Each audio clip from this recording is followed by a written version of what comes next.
Bienvenidos a mi canal. En este vídeo os voy a hablar de la historia de los Estados Unidos. En los primeros 100 días de su presidencia, Roosevelt llevó a cabo una serie de reformas importantes. Se restableció el sistema bancario en mayo, firmó una legislación que creaba la Administración Federal de Ayuda de Emergencia para los hambrientos y desempleados. Ese mismo año se aprobó también la Ley de Refinanciación y Restauración de la Agricultura, que preveía el control estatal sobre el volumen de producción agrícola. Roosevelt consideró la más prometedora la Ley de Recuperación Industrial, que preveía una amplia gama de medidas gubernamentales para regular la industria. Roosevelt estableció la Administración de Ajuste Agrícola para aumentar los precios de los productos básicos, pagando a los agricultores para que dejaran tierras sin cultivar y redujeran sus rebaños.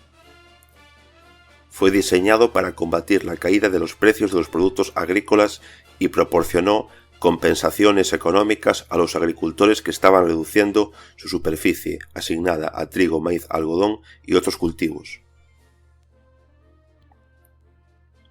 La reforma económica fue el objetivo de la Ley de Recuperación Industrial Nacional de 1933. Intentó poner fin a la competencia despiadada, obligando a las industrias a establecer reglas como precios mínimos, acuerdos de no competencia y límites de producción. Los líderes de la industria discutieron las reglas con funcionarios del gobierno, quienes suspendieron las leyes antimonopolio a cambio de salarios más altos. La Corte Suprema declaró inconstitucional la ley por unanimidad en mayo de 1935 para disgusto de Roosevelt.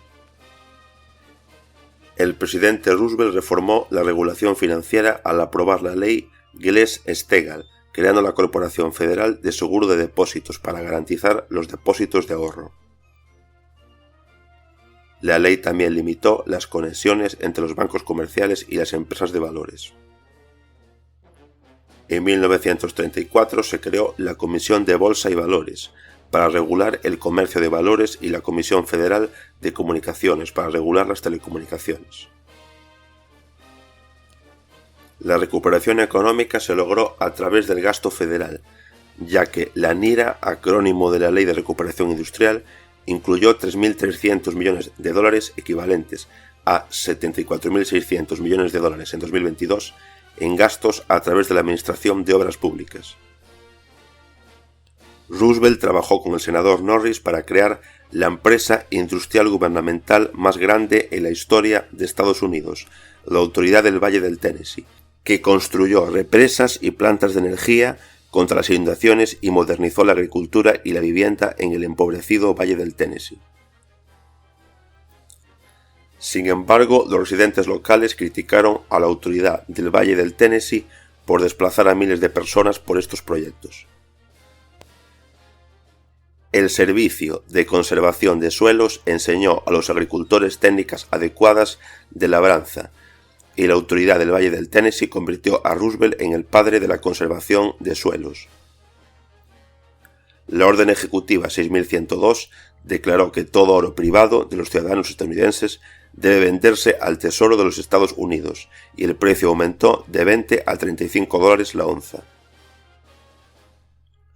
El objetivo era contrarrestar la deflación que había paralizado la economía. Roosevelt intentó cumplir su promesa de campaña recortando el presupuesto federal. Esto incluyó una reducción del gasto federal de 752 millones de dólares en 1932 a 531 millones de dólares en 1934, así como una reducción del 40% en el gasto en beneficios para veteranos. 500.000 veteranos y viudas fueron eliminados de las listas de pensiones y al resto se le redujeron sus beneficios. Se recortaron los salarios federales y se redujo el gasto en investigación y educación. Los veteranos estaban bien organizados y protestaron vigorosamente, por lo que en 1934 la mayoría de los beneficios fueron restablecidos o aumentados. Sin duda, de todos los capitanes del mundo capitalista moderno, Roosevelt es la figura más fuerte, dijo Stalin de Roosevelt en el verano de 1934, destacando su iniciativa, coraje y determinación. En las elecciones de medio mandato de 1934, los demócratas mantuvieron la mayoría absoluta en la Cámara de Representantes y en el Senado. La Ley de Seguridad Social de 1935 creó el Programa de Seguridad Social, así como el Seguro contra el Desempleo. La ley era parte del programa interno New Deal de Roosevelt. En 1930, Estados Unidos era, junto con Suiza, el único país industrial moderno sin ningún sistema nacional de seguridad social. En medio de la Gran Depresión, el médico Francis Townsend impulsó el apoyo a una propuesta para emitir pagos directos a las personas mayores. En respuesta a ese movimiento, Roosevelt organizó un comité encabezado por la secretaria de Trabajo Frances Perkins para desarrollar una importante propuesta de programa de bienestar social. Roosevelt presentó el plan a principios de 1935 y promulgó la Ley de Seguridad Social el 14 de agosto de 1935. La ley estableció las pensiones de jubilación. El programa de pensiones de jubilación se financia con impuestos sobre la nómina y durante las décadas siguientes contribuyó a una dramática disminución de la pobreza entre las personas mayores y el gasto en seguridad social se convirtió en una parte importante del presupuesto federal. La Ley de Seguridad Social también estableció un programa de seguro de desempleo administrado por los estados y el programa de ayuda a niños dependientes, que brindaba ayuda a familias encabezadas por madres solteras. La Ley de Seguridad Social, original de agosto de 1935, no incluía las pensiones de invalidez. Más bien, las pensiones de invalidez e incapacidad entraron en vigor en julio de 1956, después de 2 décadas de debates políticos. Franklin Roosevelt ganó con total claridad las elecciones primarias del Partido Demócrata en 1936. En la Convención Nacional Demócrata de 1936, celebrada en Filadelfia, Roosevelt fue elegido como candidato demócrata en las elecciones para buscar un segundo mandato. Su vicepresidente, John Garner, volvió también a ser elegido como candidato a vicepresidente.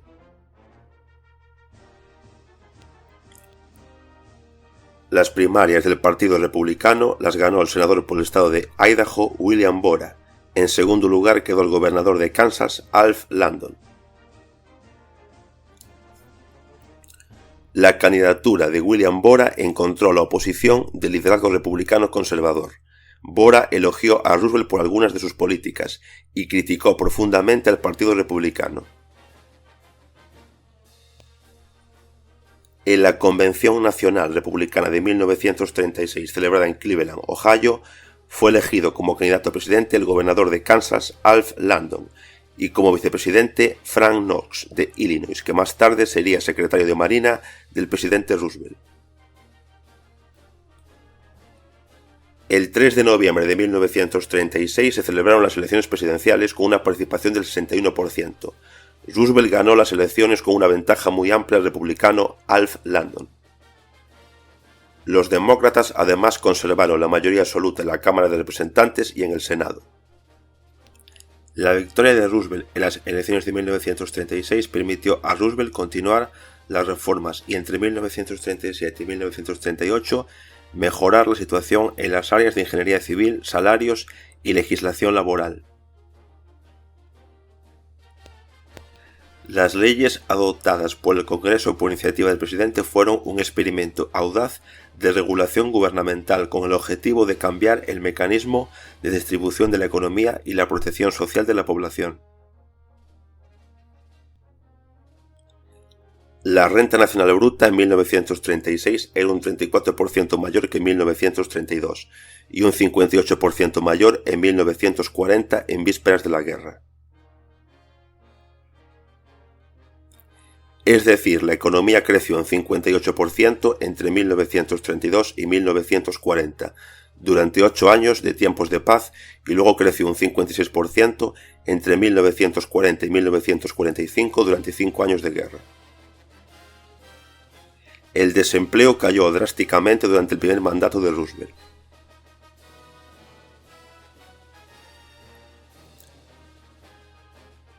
En 1938 aumentó una depresión dentro de una depresión, pero después de 1938 comenzó a disminuir constantemente. El empleo total aumentó en 18,3 millones de puestos de trabajo durante la administración de Roosevelt, con una tasa de crecimiento de empleo anual promedio del 5,3% durante su administración. En 1937, Roosevelt nombró al primer juez prodemócrata de la Corte Suprema, y en 1941, 7 de los 9 jueces fueron nombrados por Roosevelt. La Corte renovada cambió su enfoque de la supervisión judicial de las regulaciones económicas a la protección de las libertades civiles. Los 4 designados por Roosevelt para la Corte Suprema, Felix Frankfurter, Robert Jackson, Hugo Black y William Douglas, fueron particularmente influyentes en el cambio de la jurisprudencia de la Corte.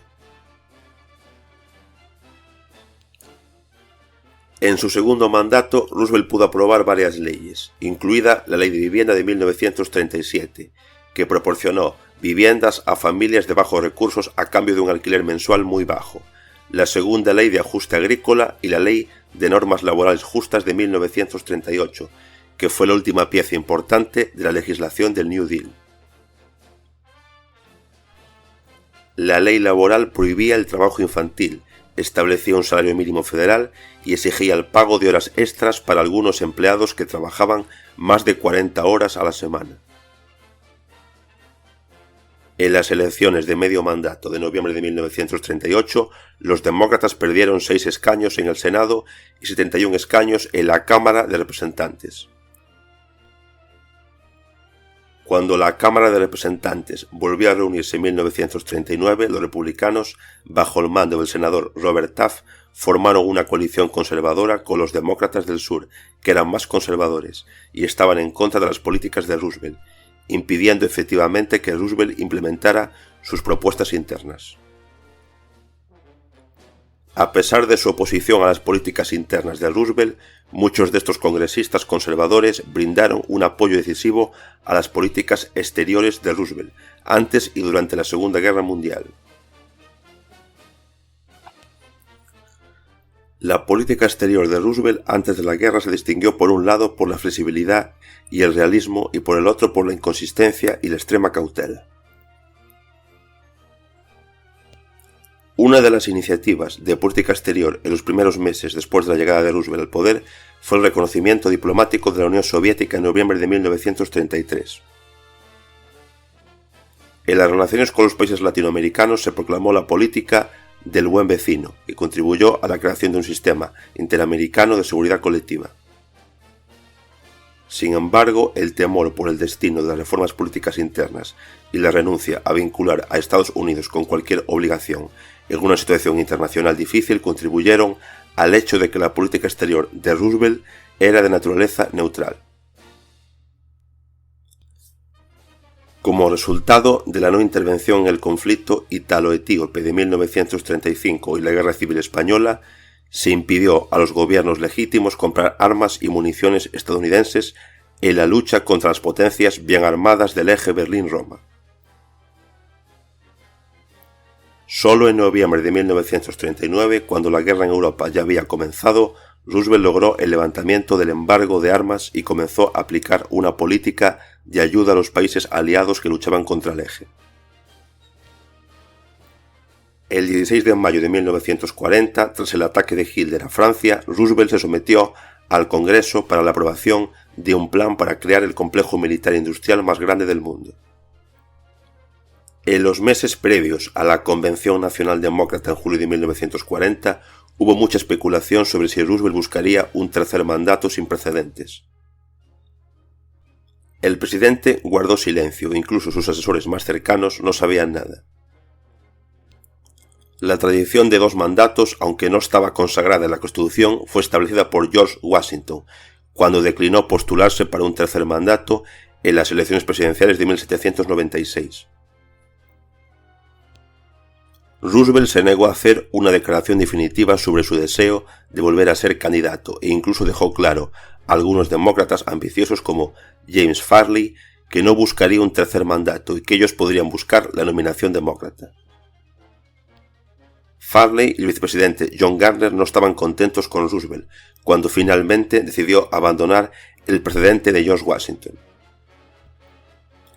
Mientras Alemania arrasaba Europa Occidental y amenazaba a Gran Bretaña a mediados de 1940, Roosevelt decidió que solo él tenía la experiencia y las habilidades necesarias para llevar al país a la victoria sobre la Alemania nazi.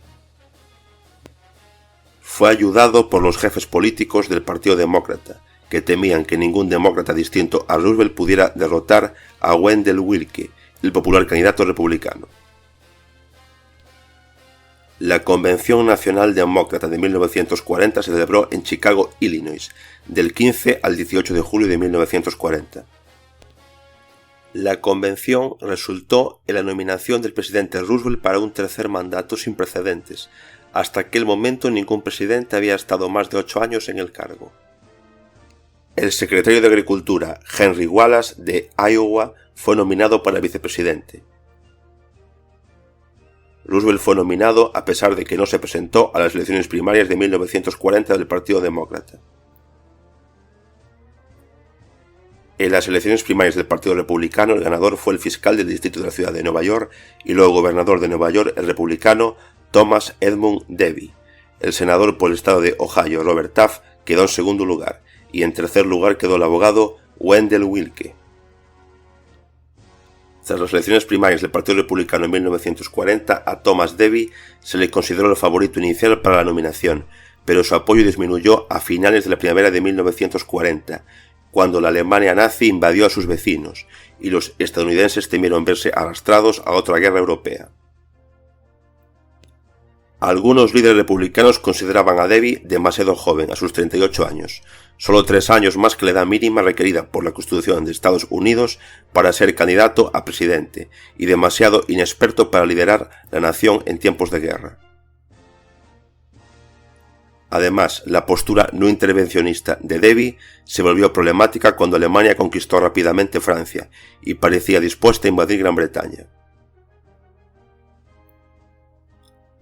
Como resultado, en la Convención Nacional Republicana de 1940, muchos delegados cambiaron su voto de Debye a Wendell Willkie, que era 10 años mayor, y apoyaba la ayuda a los aliados que luchaban contra Alemania. Por lo tanto, en la Convención Nacional Republicana celebrada en Filadelfia, Pensilvania, en junio de 1940, fueron nominados como candidato a presidente el abogado Wendell Willkie de Nueva York y el senador Charles McNary de Oregón para vicepresidente. Las elecciones presidenciales se celebraron el 5 de noviembre de 1940, con una participación del 62,5%. Roosevelt volvió a ganar las elecciones y consiguió un histórico tercer mandato. Los demócratas mantuvieron además la mayoría absoluta en la Cámara de Representantes y en el Senado. La guerra relámpago de Hitler en Europa y la tercera victoria consecutiva de Roosevelt en las elecciones de 1940 intensificaron la ayuda estadounidense a Gran Bretaña. El 11 de marzo de 1941 el presidente firmó la ley para fortalecer aún más la defensa de los Estados Unidos y promover otros propósitos. La Ley de Préstamo y Arrendamiento del 7 de noviembre de 1941 se extendió a la Unión Soviética, a la que se le concedió un préstamo sin intereses por valor de $1.000 millones. A finales de 1939 la economía estadounidense se recuperó totalmente, volviendo a los niveles de 1929, y especialmente a finales de 1940, con un crecimiento superior a los niveles anteriores a la crisis. La Gran Depresión estaba prácticamente derrotada. Al mismo tiempo, debido al pleno empleo y los altos salarios, la brecha de ingresos entre los estadounidenses ricos y pobres se redujo significativamente. Tras el estallido de la Segunda Guerra Mundial en Europa y el apoyo de Estados Unidos a sus aliados, el fortalecimiento militar estimuló el crecimiento económico. El desempleo se redujo a la mitad, de 7,7 millones en la primavera de 1940 a 3,4 millones en el otoño de 1941, y se redujo nuevamente a la mitad, a 1,5 millones en el otoño de 1942, de una fuerza laboral de 54 millones de trabajadores. Comenzó la gran migración de afroamericanos agricultores y poblaciones rurales hacia los centros manufactureros. Los afroamericanos del sur viajaron a California y otros estados de la costa oeste en busca de nuevos empleos en la industria de defensa. Roosevelt intentó limitar el suministro de armas durante el mayor tiempo posible si era posible evitar la participación estadounidense a gran escala en la guerra europea. Al mismo tiempo, bajo el lema de defensa activa, desde el otoño de 1941 se libraba en el Atlántico una guerra no declarada con Alemania. Se permitió realizar disparos dirigidos contra barcos alemanes e italianos que entraron en la zona de seguridad de Estados Unidos, y se derogaron artículos de la legislación de neutralidad que prohibían armar a los buques mercantes y la entrada de barcos estadounidenses en las zonas de combate. El ataque del 7 de diciembre de 1941 por aviones japoneses a la base naval estadounidense de Pearl Harbor en el Océano Pacífico sorprendió a Roosevelt, quien en los últimos meses de 1941 intentó retrasar la guerra con Japón mediante negociaciones diplomáticas. Al día siguiente, Estados Unidos y Gran Bretaña declararon la guerra a Japón y el 11 de diciembre Alemania e Italia declararon la guerra a Estados Unidos. Roosevelt, de conformidad con la Constitución, asumió todas las responsabilidades de comandante en jefe en tiempos de guerra. Hizo muchos esfuerzos para fortalecer la coalición anti-Hitler, otorgando gran importancia a la creación de las Naciones Unidas. Desde 1920 a 1932, durante los 12 años de gobiernos republicanos, el PIB per cápita descendió un 18% en los Estados Unidos. Entre 1932 y 1941, durante el gobierno de Roosevelt, el PIB per cápita aumentó un 61% en los Estados Unidos.